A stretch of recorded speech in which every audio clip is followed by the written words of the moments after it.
I am a constituency member of parliament, and women reps are also members of parliament.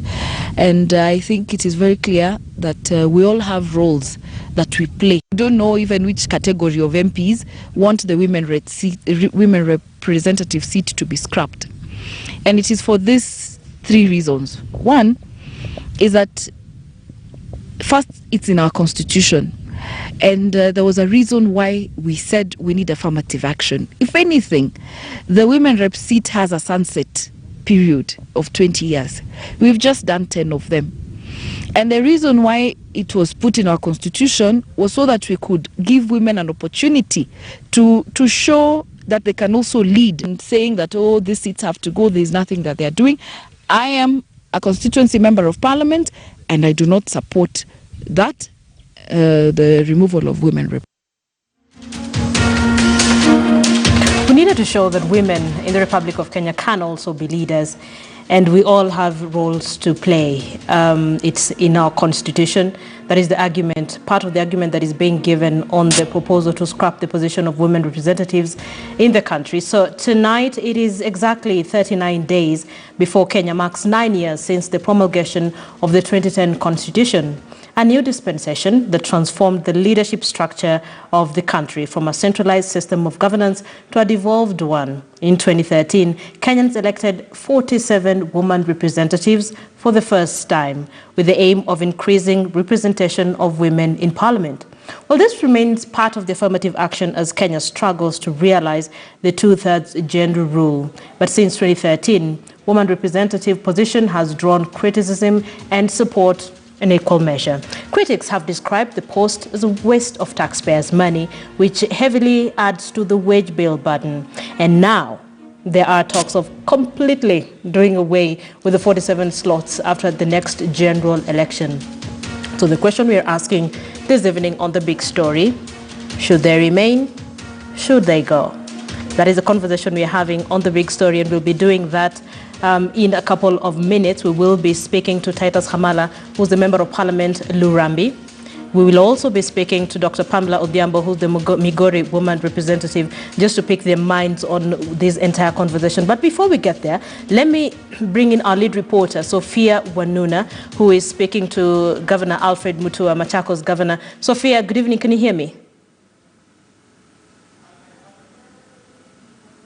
Good evening, Linda. So the Committee on the Implementation and Oversight of the Constitution seeking to introduce that sunset clause, which in essence will have the woman representative position abolished and done away with after the 2022 elections. Now remember, in the draft constitution that went to Naivasha before then it was taken to a referendum and later promulgated, there was a 20 years allowance for that position of woman representative, seeking to shore up those numbers in as far as gender parity is concerned. However, that was dropped in Naivasha, and as it stands now, there is no timeline. So there have been the critics against the woman rep position, saying it is wasting taxpayers' money, it's just adding to the wage bill, and really what do the women representatives do is some of the questions we've seen asked. So to talk to one of those who's a proponent of abolishing this position, Dr. Alfred Mutua is the governor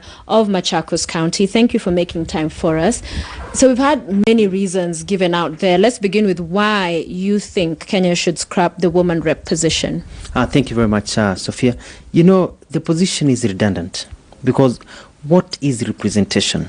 You see, the reason we have members of National Assembly or members of Parliament is because they represent a certain area and they're able to deal with our core issues of those areas. Remember, members of National Assembly are supposed to lobby and they're also supposed to pass laws. They are not entirely supposed to engage in development. Now, we've got this position of women rep, which is, I think the idea is good. The logic is good because it's an affirmative action program to get women elected.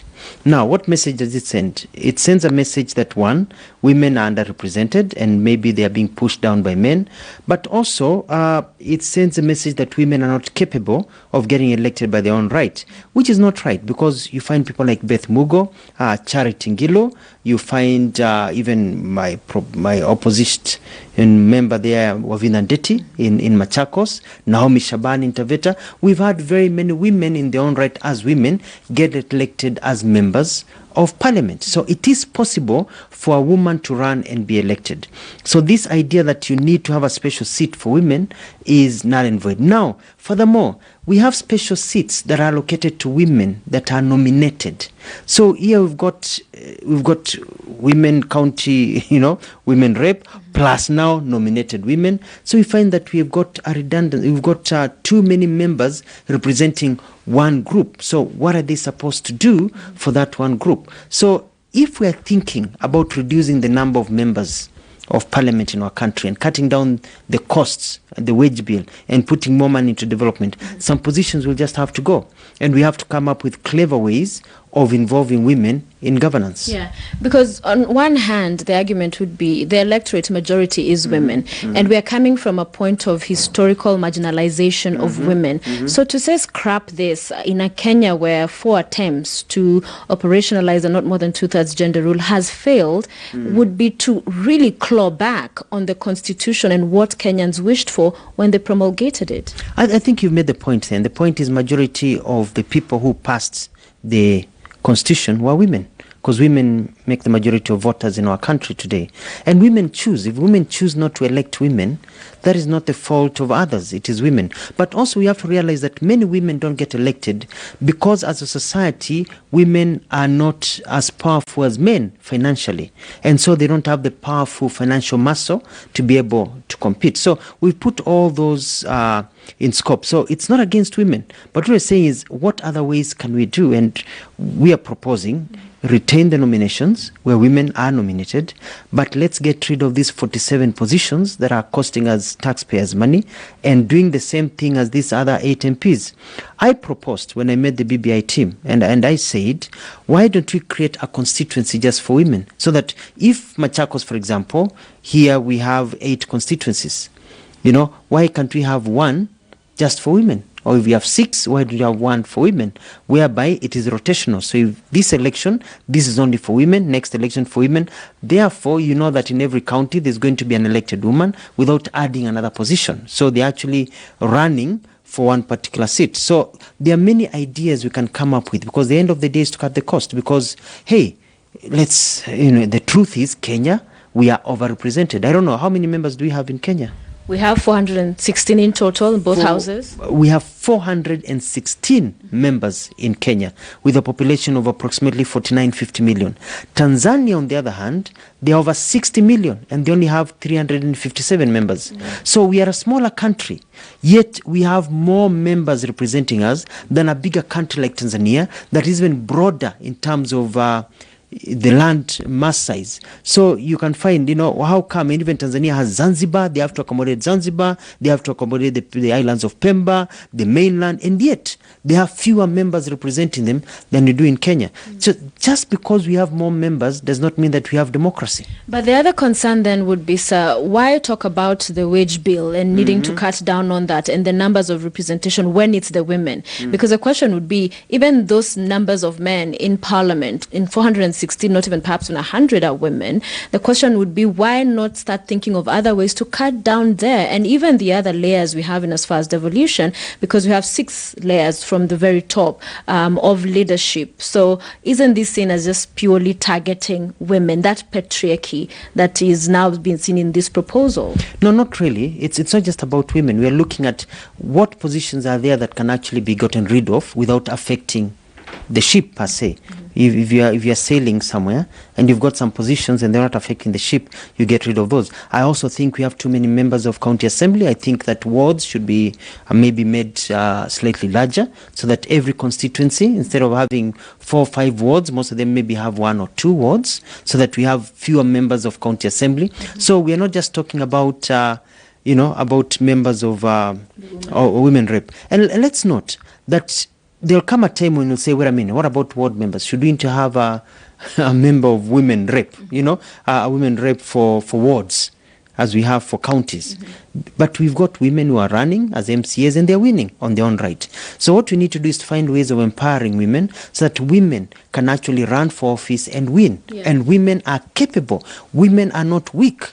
In this country of Kenya, women run the show in terms of running and taking care of families, in terms of getting sure that the country is going well. Women are very hardworking. We just need to identify strong women, support them, and they can defeat men any time of day. The unfortunate thing, Governor, however, is, like you're saying, we hear a lot of that positive speak and the narrative, let's empower women, let's encourage them, they can do it. However, when it comes down to the action, it's not done, and that is why the Constitution put the not more than 2/3 gender principle, which has not been achieved. So is it the wrong thing now to say scrap even the 47 women rep position, and yet we do not have the implementation of the not more than 2/3, because it's a section of Kenyans being left out of playing. If it's a football game, for instance, you have half your team seated out. That's not proper, isn't it?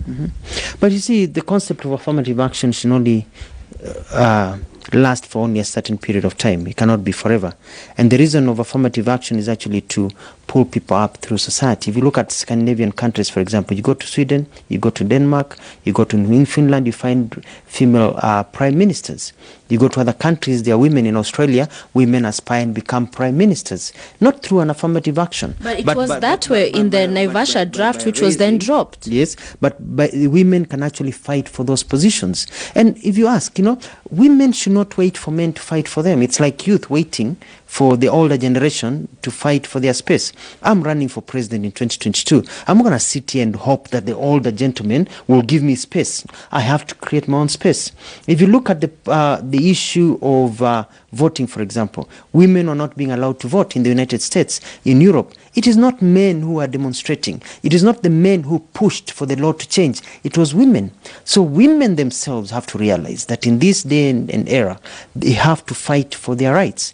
And there are so many like-minded men like ourselves who will support them.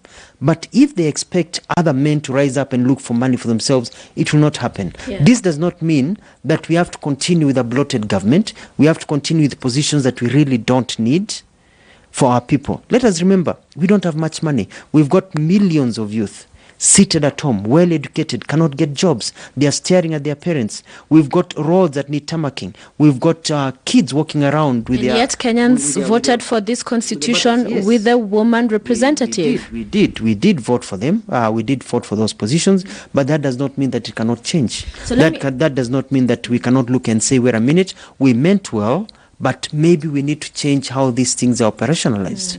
But the lack of political will, Governor, even at the very top with the president, his cabinet, his own cabinet where he appoints, does not meet the not more than 2/3 gender principle. I still come back to that because it is where we've seen a clear failure, that there is lack of political will. We're not seeing the men, if you like, because some argue it's the patriarchal society. They simply see this as freebies, which nobody should get. So address yourself to that point, that there is what Kenyans intended, that at least you have a third of either gender in representation, that we've not gotten there yet.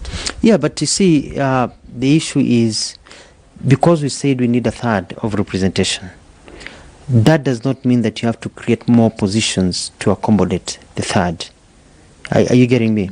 This means you need to move society to a place where it is a third. And I'm with you. The president needs to appoint 50%, not even a third, into his cabinet, like what I've done in Machakos, where 50% of my ministers are women. So these are processes that we are going through as a society. We are patriarchal. And you find that at times you ask women, why aren't you voting for a woman? It's the women who are voting, and they're not voting for women. Maybe because of the power issue, maybe because women don't have money to campaign and all those things, but maybe women who can win are not coming out because politics is dirty. But even if politics is dirty, they can come out. And you cannot use the excuse of saying it's because they are busy at home, taking care of their children. The women who are prime ministers in this world, the women who are presidents in this world also have children at home. So we need women, powerful women, We have got great, brilliant women in this country. They need to step up and say, we are going to run against these men. Yeah. And people will choose, and they'll elect these powerful women. I mean, look at governors, look at Anne Waiguru, on our own right. Look at Charity Ngilo on our own right. Look at Labos on their own right have become elected as governors. Now we could have said, wait a minute, let's create a special seat for governors or only women. But these are women who've campaigned, and so you might find next election, you'll find instead of 3, there are 5 or there are 10. Eventually we'll get there. That's what you are saying. Okay. So society changes over a period of time. You cannot force this change, especially if it is an expensive venture that we really cannot afford. Do you see a role for political parties, especially in nominations, and ensuring there's almost a zebra kind of approach for every man, there's a woman, to also help show up the numbers, and women being fielded in strongholds of political parties? Would that help? Do we need to change the law to force it on political parties? I think it should come down to that. When you start talking about a third in terms of representation, that should start at the political parties, where they would say, for example, that of the members who will be put forth to run for office, a party will represent members whereby more than a third are one particular gender. You get what I mean? So a third are one particular gender and the other gender is the other one. So that not from Maendeleo chapter, for example, I would present and say, if I've got 1,000 people running for office, a third of those, over 300-400 are women or are men, and the rest are women or men. So that needs to start at the political party area. And then once we get that done, then you'll find that trickle-down effect will occur even all the way to parliament. Finally, is it then your statement in your county where your governor, Machakos County, the woman rep there, is doing nothing, that even if that position she was not there, it would not have made any difference at all? She's a wonderful lady. She's a wonderful lady. She's going around her projects. She doesn't have CDF money. She doesn't have the support that others have. She has got all the money. She's a wonderful woman. She's caring about the women and all that.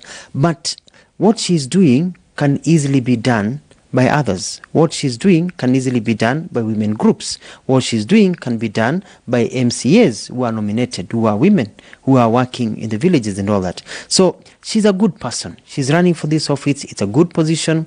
But why do we need these positions? We need these positions so they can go to parliament and vote and create laws. You get what I mean? And create laws. And creating laws also means lobbying because, for example, women were pushing for the third rule. It failed in parliament. The men went against it.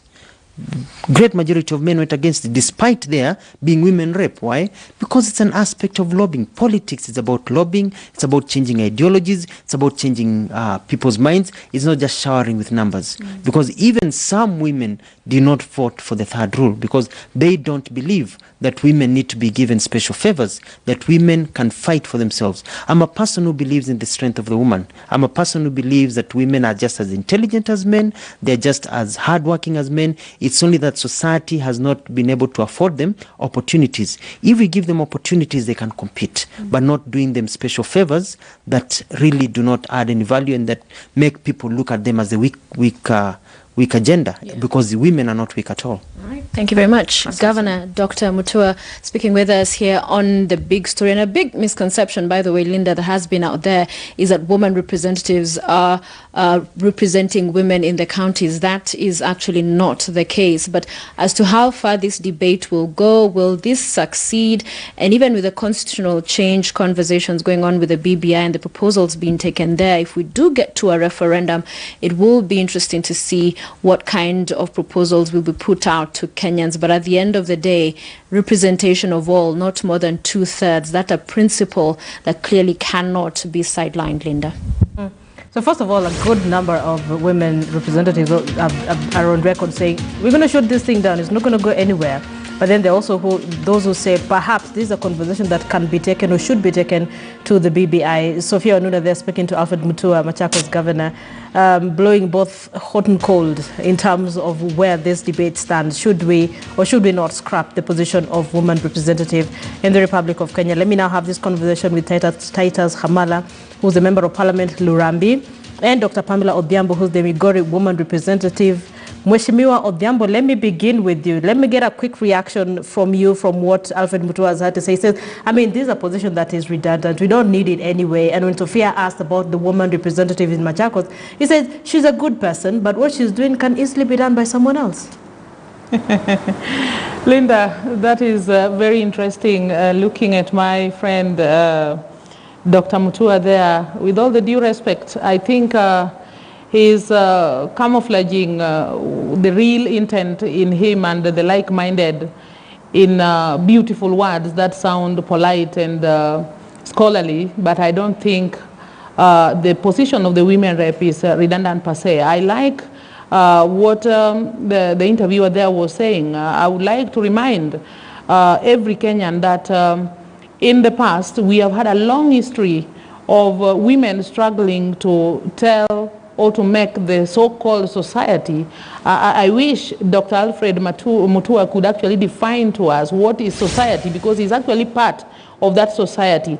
Just how much, even today, as he stands there, how much is he willing? Because in this politics and the lobbying and the campaign that he's talking about, actually everybody needs support, even the men. They hold a rambes, they get to get people who can support them with the money to campaign. I wish he could tell us, like, how much has he invested right now to say, okay, in Machakos, I am the governor right now, I've been investing in these women and I'm supporting them like this, so that by the end of the day, instead of saying that this women rep, the woman rep there is doing a good job, but that job can be done by somebody else, he's telling us, okay, I've made this sure that by the end of the day, this particular woman rep, whom has proved to be very good, we will support her to get this kind of constituency to lead. In brief, what I'm saying, Kenyans must remember the history. How did we get here? Yes, I want to concur at some point that let not anybody think that women are so weak that we cannot really stand on our feet and get what we want. We can. But the problem has been that society that Dr. is talking about. And when it comes to the society, this very Kenya, we have a scenario where people have not even accepted that a normal woman like me can get pregnant and give birth to a child with disability, and that is also okay. So the issue of creating this position for the women is simply to help that same society understand that kumbe these women can also just do a good job. Like I believe I'm doing a very good job in Migori, my counterpart in Machakos is doing an excellent job, and all the others elsewhere. We have seen some of these MPs he's so proud of fail miserably, and they cannot even account for the much money that they are getting in the name of CDF and all those others. And even as we talk here today, I think as a woman, I'm very disappointed because some of these governors have actually made us not even see the fruit of devolution. If it is a matter of wasting taxpayers' money, then Kenyan governors need to tell us what have they been doing with this money. And therefore, it is very demeaning for somebody to wake up and say that only the women rep seat can be done away with for us to save the wage bill. I think we are covering up. There are a number of loopholes where we waste money. There are stealings that we don't want to bring to surface. There have been fraudulent issues. The money in Kenya is not being wasted. In any case, I think the women reps have done a good job with the little money that they are given. So I don't agree with it. Hold on, let me put a little bit on the spot. So you're saying you have a couple of governors who have even made it very difficult for devolution to work. But by all means, Mheshimiwa, you're the woman representative in Migori. If you know your governor is not doing the right thing, you should be able to speak up. Of course, Linda, we have been speaking up. I think I'm on several records where I'm wondering, why don't we see this development at the rate at which it should happen? For example, if the cases of marginalized areas in this county, to be honest with you, I wanted to go on record again, that when devolution was brought, to me, I said, hallelujah, praise God, this is an answered prayer. But it is embarrassing that in some of the places, even the very only one tarmac roads that were there are in a pathetic state. We cannot see any serious progress that we have to show. And that is something that we need to zero in. And therefore, what I was addressing, it is not that my particular governor. If you take a survey of Kenya, even the Northeastern, I think we still have problems with accessibility, and we have governors there. So what is happening? These are the issues that we need to address. And therefore, my take is the women rep position, I am glad that that affirmative action existed. And even as at now, I think many of us who have come on board have overproven that actually women can sit down and think, come up with projects and implement, and lead and do things that the society can appreciate. Okay. And I think by just saying that with this referendum, we need to do away with this to save the wage bill, I don't think that is a solution. Okay. I'd like to pick your mind as well when you come back from the break on the concern that Kenyans have, because once we said we were having this conversation, the question that lots of Kenyans are asking is, so what is their role? I mean, we have women representatives in our constituencies, but there's very little to show for what they're doing. So maybe that's the conversation you want to have. Like hold on. Mheshimiwa, I need to take a break. But let me take that break, then we'll come back and also pick the mind of Titus Hamala, who's a member of Parliament, Lurambe. Stay with us.